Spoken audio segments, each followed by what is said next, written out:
Homeland Security says Immigration Customs Enforcement plans to turn up the heat with traffic stops.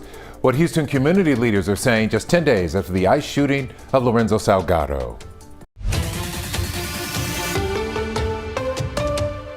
Up first, after a week of deadly flash flooding across the Texas Hill Country, there are signs of improvement. There is signs of improvement. However, Greg Abbott warns residents not to let their guard down just yet.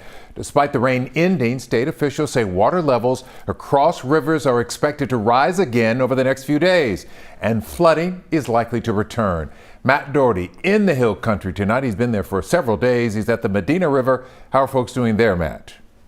The Medina River, which flows behind this historic French home in Castroville, looks very unthreatening tonight, much different than what we've seen over the last few days. But emergency officials are saying, do not let your guard down yet. It's a peaceful summer night in the historic town of Castroville, about 25 miles west of San Antonio. And the Medina River that drew French settlers here almost 200 years ago is quiet and calm. Conditions on rivers throughout the Hill Country are unrecognizable from how many of them looked in the past few days.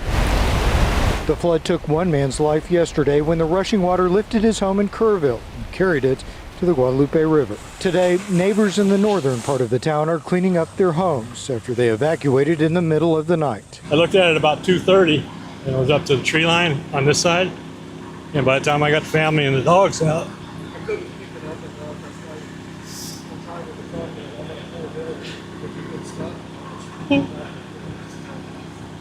I got them all out.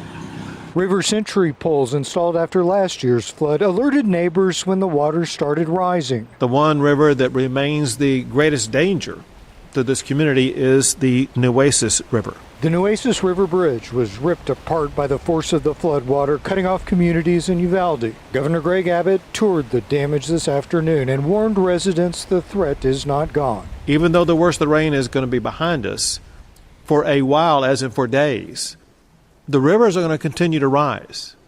Even if rain is not falling, because of the flow of water downstream, residents and leaders need to understand the rivers will still rise and still pose life-threatening danger.